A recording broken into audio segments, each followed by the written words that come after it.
Alright. It's been long enough. It's Squid Game time. That show that you might have heard of because of its connection to the Netflix reality show, which you might have heard of because of its connection to the Mr. Beast reality show. The grand prize of the most insane competition show you've ever seen. And yeah, I know, it's pretty wild that at the heart of both of those nightmare reminders of the struggles that poor people deal with and how we exploit that for entertainment is a show whose themes are all about us supporting the poor people as they try to escape or break the system that seeks to pit them against each other for the fun of billionaires. Pretty wild how twisted that message got. But more to our interests on this channel specifically, Squid Game Season 2 had a trans character make a pretty major entrance and continued feature during it, which does put it straight onto my radar for criticising and analysing trans content,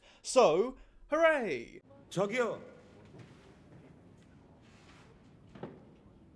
Now, there are two quick disclaimers to throw up here before we launch into the commentary of the episodes themselves.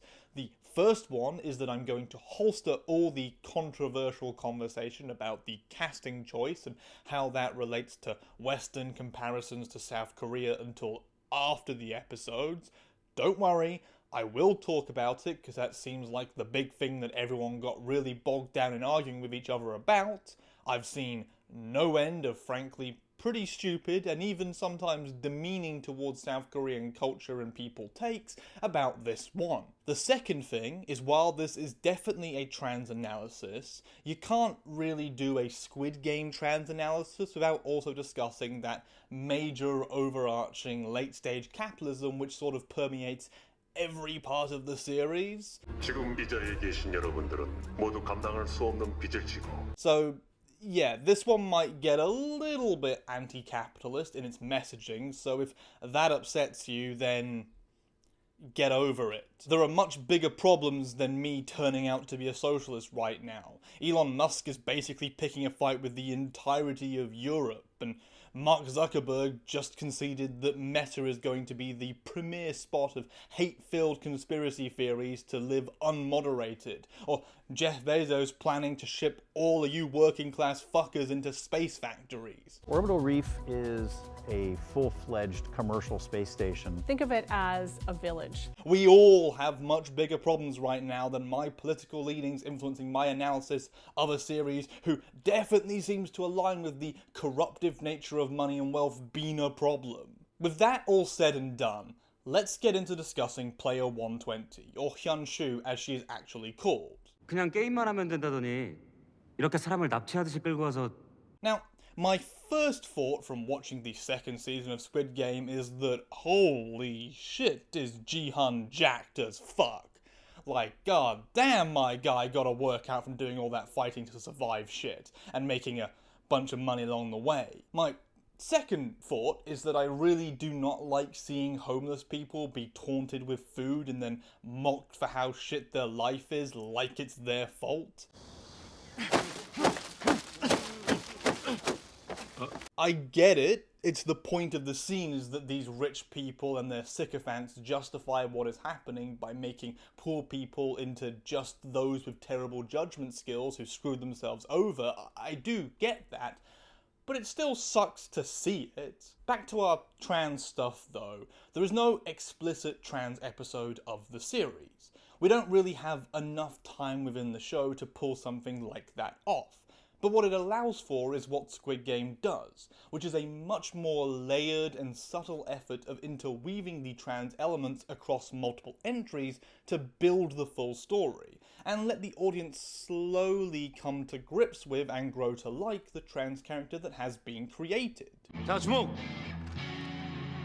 이건 MP5 기관 난청입니다. What I am saying here is that I actually find the way that they have done this much more beneficial to getting people to accept what's going on, rather than if they had so heavily forced or crammed it in.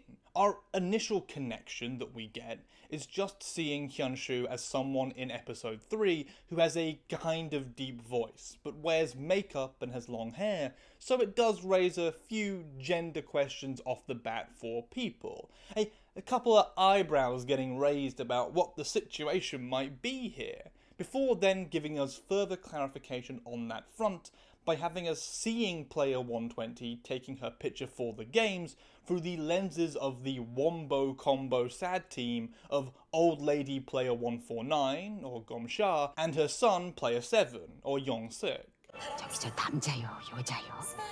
저런 애들 있음. What we get while Hyun-Ju is trying to make herself look good in her eyes for the camera, a thing that doesn't feel like much inherently, but is in fact a pretty massive trans element for inclusion on that low level of just making the character feel real and in some way related to the actual community's experiences, is Gomsha questioning whether Hyun-Ju is a man or a woman, while her son desperately tries to explain it in the basic way that a younger person who sort of knows about trans people but doesn't massively know about them, and is trying to relay that semi-confident understanding to an older relative who definitely doesn't get it, happens. It's a pretty realistic take on the thing. 남자는 남자고 여자는 여자지. 그런 말 하면 안 돼. We see here that Gomsha is somewhat disgusted, almost instinctually, by the weirdness presented from Hyun-Ju in this first appearance, that her knee-jerk and automatic reaction is one that is transphobic, and reflective of the transphobic attitudes that would have been present for much of her socialization during life. This is all a very key point to understand for when it comes to an event later on during the show that sort of flips all of this on its head and performs a really great bit of trans acceptance, so I just really need to make sure that all of you fully get what is happening here in this scene. 그 여자 되고 싶은 애들. We skip forward quite a bit before we get to our next trans moment, and we will be skipping a fair bit during this analysis, so I just want you to know some basic facts about Hyun-Ju. Namely, that she is one of the good people who try their best to be helpful to others and to not actively kill people without reason, and so that puts her on our hero Ji-hun's side. Though, with that noted, we do see her multiple times go up and keep voting to play the next game, despite the good people wanting to get out of the games as soon as possible, because while you don't get a big cash reward, it also means that there are not more dead people feeding the big blood money pig bank in the sky. And while we don't learn the initial reasons for her to want to keep voting over and over again, yes, as we pick up later, it is all related to why she is here in the Squid Game, a big trans-related reason. The need to be able to afford the very expensive trans surgeries in Thailand that will allow her to feel as if she has fulfilled her transition. We'll get more into that when we chronologically get to the big reveal scene, and we'll get more into the ideas of transitioning later on in the conclusion part of this video. So, with all of that delayed and noted, our next point here is in episode 4. When everyone is teaming up into groups, and Hyun-Ju deals with a lot of issues getting into a group, being both quite shy and also facing backlash from other players for who she is, who deliberately refuse to let her on the team because she is trans, and not from any real judgment of her capabilities. Which is, if I check my notes correctly, that's transphobia. 한 명 더 필요하시면 제가 Discrimination for being transgender is pretty much 100% fitting the bill of transphobia, so our trans character is really facing quite a bit of external aggression here just for who she is.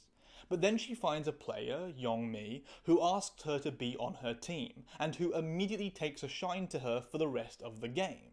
Specifically even calling Hyun-Ju by a friendly nickname of Ani, which is an honorific used by women when they are trying to affectionately refer to older women in a sisterly capacity. 난 아까 영미 씨가 나한테 처음 말 걸었을 때 바로 느꼈어요. It's basically a term meant to indicate respect and the position of another woman as a mentor figure to a younger one. And so in this case, it is 100 motherfucking% trans motherfucking affirming, and Hyun-Ju getting to participate in some of that women supporting other women shit that we do so love to see. Thumbs up. It also has a pretty big impact on the rest of the show, as Hyun-Ju goes out of her way to help Young-mi thanks to this bond that has been forged. And we also see how useful Hyun-Ju is through that in regards to being pretty damn good at these games. Good enough to lead her team through a bunch of them. And to further cement Hyun-Ju's position in this show as one of those we are meant to be sympathetic towards and pro-them, is the fact that she is on the other good team in this season of Squid Game, compromising her, Young-mi, that mother-son duo from earlier, and also a mentally ill religious nut who actively harms and scares the shit out of everyone, but she isn't really friends with the other four and sort of eventually gets pushed out the team anyway, so they're good except for her. 너무 그렇게 애달할 거 없어? 이놈도 곧. Now I'm going to skip us to the next major trans plot point once again, which is how during the first team game she asks everyone to look away while she performs the task that she needs to. Later explaining to Gom-sha when asked about why she did that she didn't want her team to see how she is unfinished, referring to her current status as a pre-op trans woman and kind of showcasing to us how much of the shyness that she feels comes from the view that she has on her body and worries about the way that people seeing that body might judge her for those facets. I.e. thinking that because she still has a penis, that in some way negates her womanhood, despite the affirming nickname from Young-mi.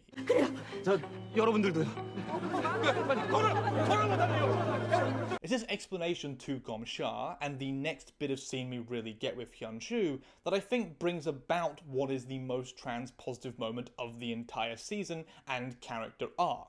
Something which I have found to not actually be fully agreed upon by people, as a lot of people do seem to really think that the scene wherein Hyun-Ju explains to her team her backstory and her reasons for continuing to vote for the games despite how much none of them want to keep going now that they know they can fucking die in them, well, a lot of people view that scene as the real trans peak of the mountain, but I disagree.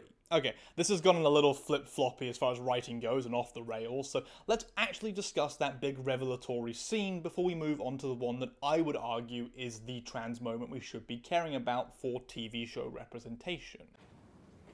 현재 씨 왜 그랬어요? 응? 우리 집사 So as mentioned, the motivating force behind Hyun-Ju going into her life story is the fact that she voted to keep playing the game. Because this isn't just a case of a trans person revealing their whole life with no push to do so, but because Hyun-Ju feels as if she has let down the very team of people who rely on her and needs to explain herself when Gom-sha questions her on her reasoning. It's realistic, it adds depth, it's smarter than just a trans episode that has a trans person be trans because that's what was on the docket. It's a trans person being trans because that can happen in the world we live in, and Squid Game is emulating that. It's all these little things that build a compelling case to see this as good representation, and will play a part in my eventual conclusion. But the trans backstory is basically that Hyun-Ju was living what from an outside perspective would appear to be a great life, before she told people how she really felt.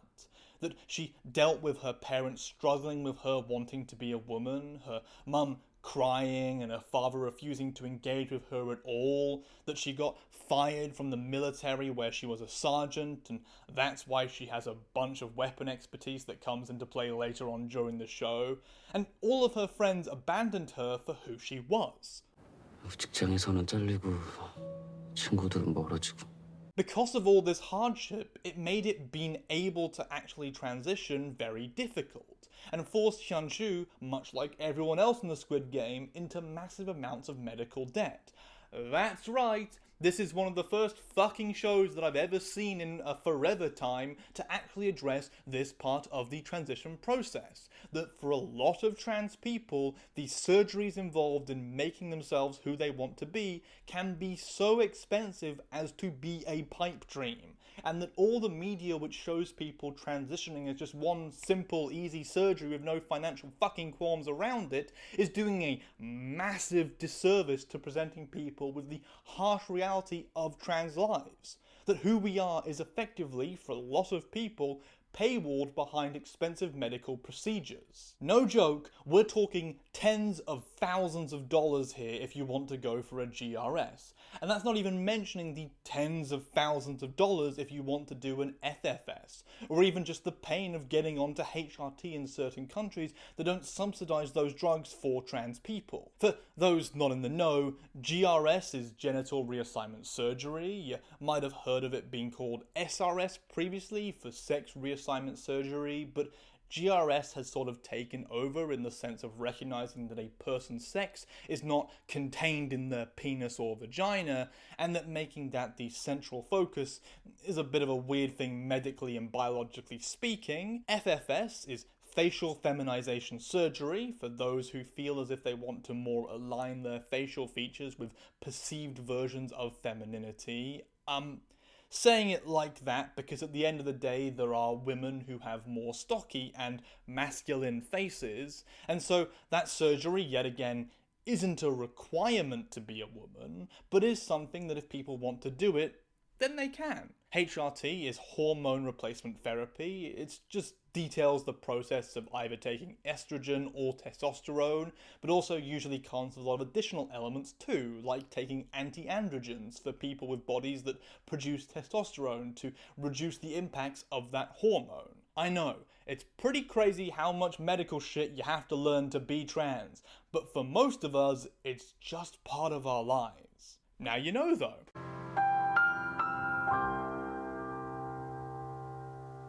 Hyun-Ju mentions the fact that despite feeling liberated, this whole process did make her life so much harder, an important aspect that I do think trans stories need to reiterate. That idea that while being trans can be difficult and full of much difficulty that are created by an unkind world, something that Squid Game does a pretty good job here of showcasing by having it be clear that the hardships are not caused by the transness in and of itself, but in fact by all the systems and society around Hyun-Ju abandoning her due to her transness, that despite all those facets, there is still something so important for those who transition to do so that they are willing to risk that pain to achieve it. At the end of the day, something cis people really don't seem to understand is that nobody is going to go through this massive process that has many risks to it regards to your safety and your relationships and your job security and your housing security unless they have a really good fucking motivating force to want to deal with all that shit for. 저 태국에 가려고요. 태국.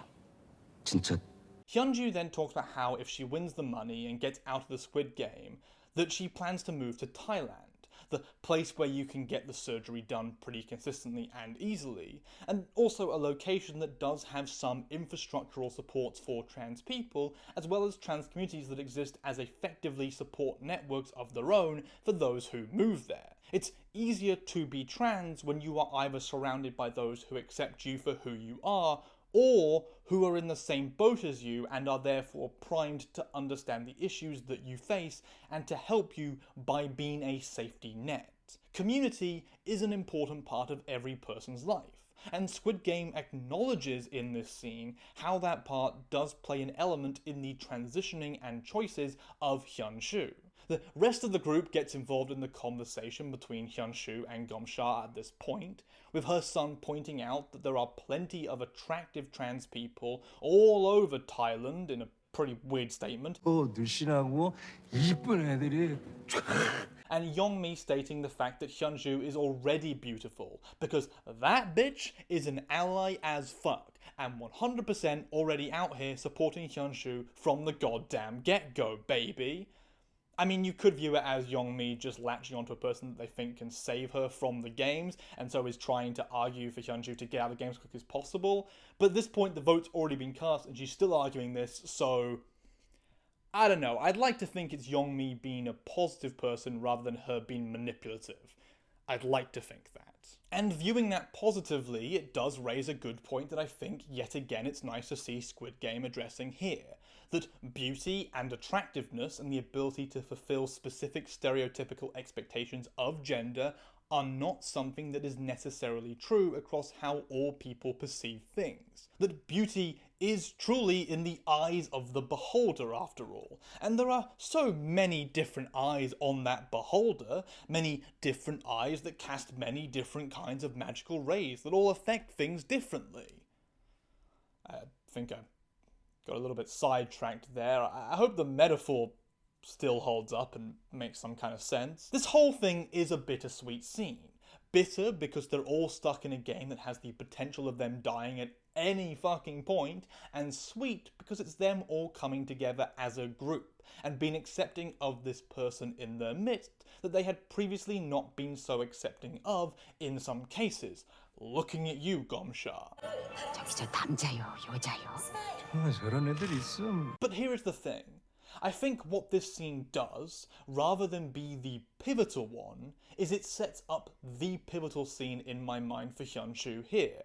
A pivotal scene which sees her deal with that one thing that many trans people in these kinds of places, and that have dealt with the same level of almost universal disassociation from her friends and family and everyone else, often don't feel as if they will never ever deal with. And that's people accepting them and calling them what they feel that they are as a trans person. And it's all the more meaningful because of who it comes from. 괜찮아요. 괜찮아.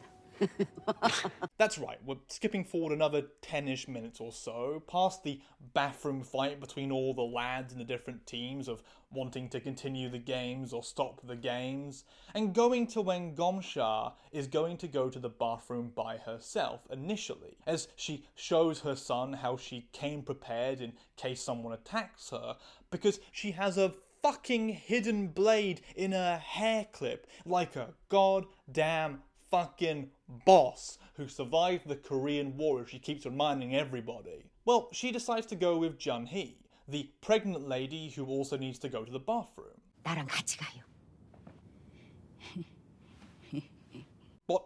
What's this got to do with the trans woman Hyun-Ju, you might be asking at this point, and will you wait 2 goddamn seconds already? I swear, I'm doing the best I can here to get us there in a timely manner that allows you to also know what the fuck is going on. You're like bloody donkey in Shrek 2, you lot. We'll get there when we get there, okay? But when these 2 ladies convince the guards to let them go to the bathroom, Hyun-Ju comes on over and asks if she can come too, which leads to Gomsha saying that it's okay, she is a woman as well, and that means she can come. 여자야. 이름도 현주야, 현주.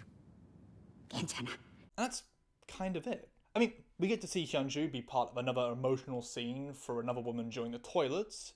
She gets to be somewhat involved, but the central important part is that singular moment right there with Gomsha. Remember, this is a character that at first we saw react negatively to Hyun-Ju, who judged her with all the expected judgment that we see lobbied at trans people, and that slowly, over the course of getting to know Hyun-Ju and seeing her as more than just this stereotype and this abnormality to what Gomsha knows of gender binaries, well, that has allowed Gomsha to evolve her position on Hyun-Ju, telling her that she is fine as who she is, and ultimately even calling her that which she initially would not, a woman. This might seem minor or small to those who are not intimately aware with trans representation as I am. Look at the goddamn fucking channel I'm running here, okay? No, seriously, go look at it. I have dozens of videos on trans stuff from a bunch of places. You should go check out those videos, you know. But this really epitomizes one of those big elements that I keep trying to hammer home for people. That in a lot of cases, bigotry breeds best when it's left unchecked, when it has no counters to the stereotypes and the negative biases that it builds from. If cis people don't have a trans person in their life from whom they can learn about our community and come to see trans people as human, then they fall back on one of 2 things. Either their social circles' repeated notions of us, which can be very much based off either old traditional demeaning values, or based off our second thing, that of media. First year that a trans woman is in the competition. I can't tell you how free I feel. When people don't have real trans people to connect to, they get their versions of us from what they are shown on TV and film.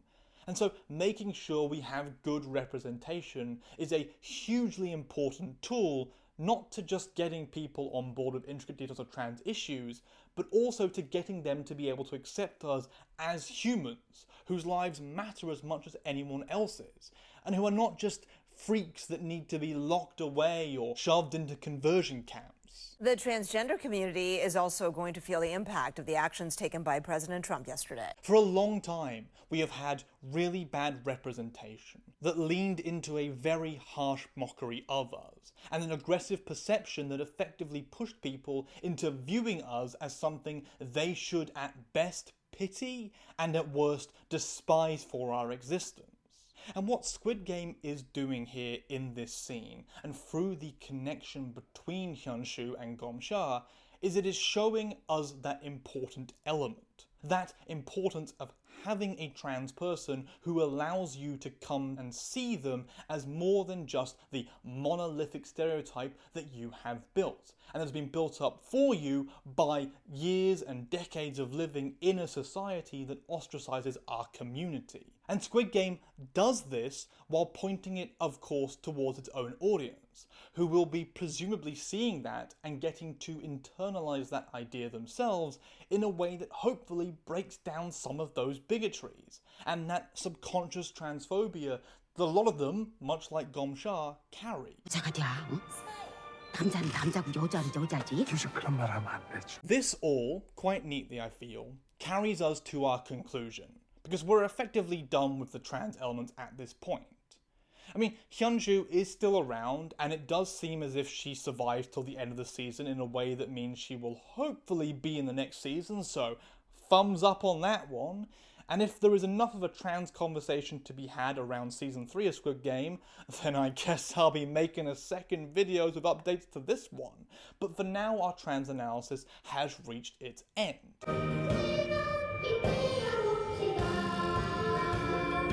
So what does it all mean? What's all the shit I can talk about here with regards to what we've discussed about the representation on the screen, as well as the talked about stuff going on behind the screen? Now, I'll start with all the good, because I want to set that up before I criticize so that fucking people realize that anything I say in the negative about Squid Game is just a bit of nuance around Hyun-Ju, and is not meant to be me saying that she is bad representation and that Squid Game needs to be cancelled or whatever the fuck you people think I'm trying to do here with this goddamn channel. Because I do think that Hyun-Ju is great representation. It's great representation on a bunch of different levels. Firstly, Hyun-Ju is shown in a humanizing manner that does not use her transness to make fun of her, or to demean her in any way. And in fact, we see that despite her shyness caused by the reactions of people, she slowly learns to open up to those who accept her, and even join the good team at the end to try and dismantle the game, choosing to strike out against the system rather than just give up and shuffle off quietly with her money to Thailand. Secondly, Hyun-Ju lets us see a trans person not from the same place that a few other shows, like Alice in Borderland, and don't you worry all the people who commented about that bloody show, I'm aware it exists, I have watched it, and we will talk about it at some point. The list is very long of things we need to talk about. Well, we get to see a trans person who's still in the process of becoming who they want to be, who is still going through the transitioning elements. Though of course, that is a little bit of a cis misnomer, to be honest. See, transitioning is not one of those one-size-fits-all things. A lot of people, don't get me wrong, do have all the same surgeries that they want to do or intend to do. But a lot of trans people don't have any interest in some of those things as well. It's a very complex situation, and frankly, we just don't have the trans rep currently to get people aware of those facts. It does feel as if we're still stuck in just trying to get people to be okay with the most simple and well-known version of a trans person first, before we move on to all the variations. But Hyun-Ju is someone who is still early on enough that she is figuring it all out. That her being accepted for who she is at that stage is quite important because of the fact that she doesn't already fit fully into what people expect of feminine stereotypes to look like. 이렇게 사람을 납치하듯이 끌고 와서 지금 그 말을 믿으라는 거예요? It's a point in the right direction about being supportive of and viewing trans people as the gender they are at all stages, not when they complete some arbitrary gate that you or society has set up for when they really get to be a man or a woman. Yet again, I like what Squid Game is doing here. I find it all to be very progressive and very much in line with what I would want to see from trans representation on TV, except for one tiny, minor little thing that doesn't negate all the good that it has done, but is a little bit obnoxious. And that's the fact that the actor for Hyun-Ju is a cis man. 이거 되게 잘 찍혔는데? Now, this is one of those issues that I know led to a huge amount of contention amongst fans and much fighting. So much so that it caused the director and the actor to come out and make a comment on it. And I have a few things to say here. The first thing is that all the people who say how expecting South Korea to live up to Western standards of representation with regards to trans people is unrealistic, and that we should accept that they are just not as far ahead as we are, and those people are fucking idiots, and potentially a little bit racist. People, Western shows up to today have had trans roles where cis men have played them. Hello, Jeffrey Tambor in Transparent. I'm gonna have to get back to you on that one. And our trans representation has been quite consistently a hell of a lot worse than what Squid Game has done here. The criticism of Squid Game for having a cis actor is not something that Western media is immune from or has moved past. We absolutely are still fucking that up. And this weird exclusionism of other countries because of the perception that they are just behind the West is frankly bizarre. Especially with how well Squid Game did at having trans representation included in the show at a level beyond most Western shows. So with that said, the responses from Korea and from the creator/actors effectively initially dealt with the idea that the casting faced little issue from Korea itself, where oftentimes trans women get played by cis men. The creator, Hwang Dong-hyuk, talks specifically about how they had initially looked into having a trans actor, but found it difficult due to how few openly trans actors there are in Korea, and so he decided to go with having a cis actor in a role that openly pushed a trans person in a positive light, and one that sought to illuminate her inner humanity so that it would open the door for conversations within the conservative society of Korea about trans people. It addresses the fact that they had attempted to have Hyun-Ju played by a trans woman. It doesn't fall back on the other bullshit excuses I've seen some people making, namely that because she's a pre-op trans woman, having her be played by a cis man just makes more visual sense. A ideal which is stupid as shit because you can find plenty of trans people who fulfill a whole range of different visuals for whatever you are going for with regards to acting, but maybe you can't so easily find that in South Korea based off what was being said here. But like I said going into this, that is not something that Korea deals with alone. Most countries have a serious issue of trans people getting into the industry at all.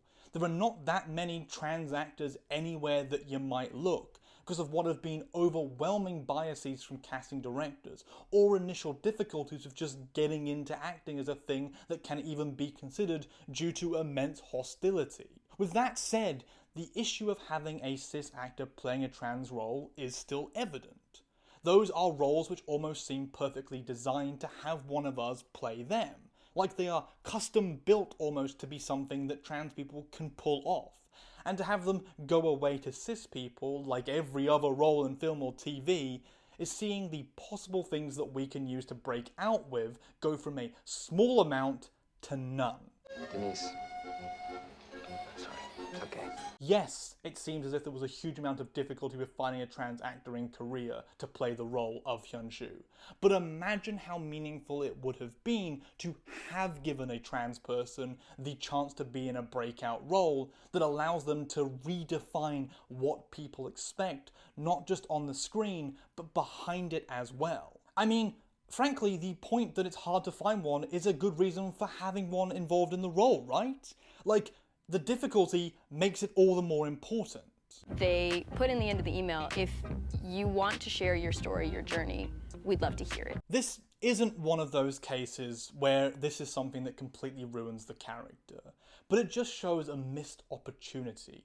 It shows a missed chance to make this representation into something that not only helps the cis audience watching familiarise themselves with trans lives and the trans community, but also gives a trans actor a chance in an industry which is openly hostile to giving them any chance at all. It might have been too much effort to pull off, but that in itself is a really big shame and kind of makes it clear how fucked things are for trans people in not just Korea but on a global scale, because yet again the West is dealing with a lot of those exact same problems, especially right now. It's not like things are getting better for trans people anywhere else, right?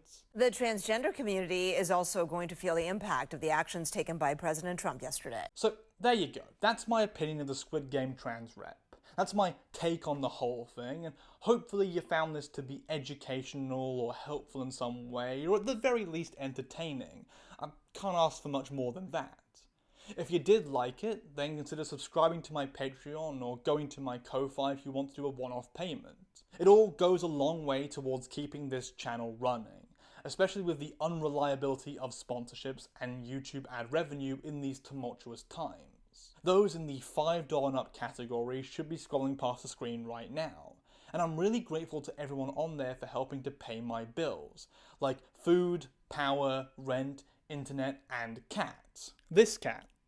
Here is Merlin. I know how much people like seeing him. He just turned 3 years old and received a catnip rabbit toy that he immediately destroyed, in a big tunnel that he is in the process of destroying. The support also helps motivate me to keep doing this channel, a channel that, as far as I'm aware, is one of the very few focused on looking at trans representation in media, making it quite the tiny little niche.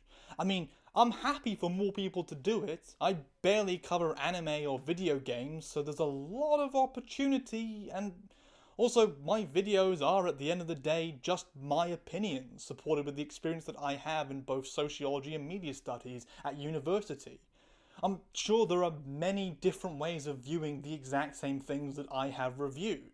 Regardless, the support pushes me to want to keep doing this stuff, because it shows that people care so much about it that they're willing to pay to see it continue, which is a pretty huge motivator. So yeah, big thanks to everyone who helps the channel through either Patreon, Ko-Fi, or YouTube membership. Now, with all of that said, I'm gonna quickly just list off a few more of my Magic the Gathering decks, because people seemed to really enjoy that last time, and I'm still looking to get on one of those shows. So another few that I think are quite funny are my incredibly rules-breaking undeck led by Urza Academy Headmaster, and which features only cards from all the unsets that Magic the Gathering has released, all of which are basically just stupid cards with ridiculous effects. I also have a Flubs the Fool deck, all about emptying your hand and then just playing whatever the hell you can exile or draw with his effect. I also have a couple of cards in there that let me lend Flubs to my opponents for a turn, forcing them to also have to deal with his bullshit discard on cast or play land trigger. Or what about my Roshin Roaring Prophet deck? A commander who leads what I do believe is one of the best X-Spell decks, and who does not get the respect that she deserves. Seriously, her tap ability lets you easily pump spells for massive amounts of mana, and with Raga Draga on the field and a draw engine, you have a reliable way of casting a ton of gigantic spells, and then making Roshin swing for lethal. Anyway, that's enough Magic the Gathering, and that's enough video for this time. Thank you for watching, and I hope you have a great day.